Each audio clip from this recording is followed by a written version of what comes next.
भगवान के मुख से ब्राह्मण, भुजाओं से क्षत्रिय, जंघाओं से वैश्य, चरणों से शूद्र का प्राकट्य हुआ। ये मैं नहीं कह रहा, वेद कह रहे हैं। तो जब व्यवस्था बनी है तो उस व्यवस्था को फॉलो की जाए ना। Hindu society for millennia was governed by what we know as the Manusmriti, the laws of Manu.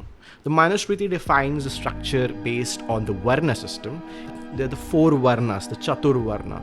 At the top, you have the so-called Brahmin caste. The Brahmins are supposedly the intellectuals, the priestly class, those involved in controlling and disseminating knowledge.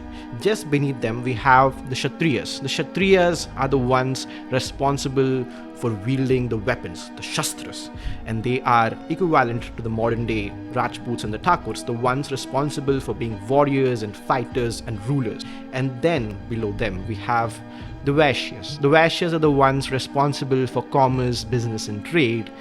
Typically the communities we understand today as the Banyas and the Guptas and communities of that sort. Beneath them we have, again, part of the Varna system, but not exactly the hegemons. These are the Shudras, responsible for doing service jobs, labors of all sorts, be it farming, be it having to do with cows. For example, the Yadav community, or the Jat community, or the Gujar community. These communities had some sort of social power, but not exactly part of the mainstream. Outside the Chaturvarna, there were certain communities of people whose labor and role was not accepted as part of the mainstream. These happened to be the Ati Shudras, the ones beneath the Shudras, or what we know today as the untouchables or the Dalits, and also the Adivasi community who were never part of the Varna system. Now, why were these communities kept outside the Varna system? For instance, the Chamar community, who come under Dalit categorization, they do what we understand as leather work, the work done with chamda, therefore the word Chamar.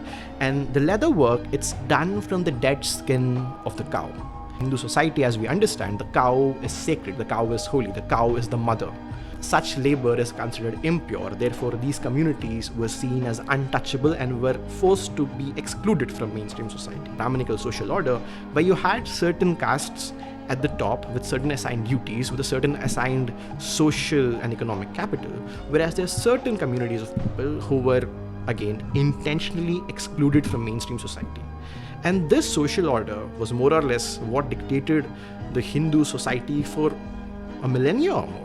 One might say the caste system does not exist anymore, but if we look at it in reality, almost 98% marriages in India still to this day happen within the same caste community, which shows the caste mindset is still very prevalent.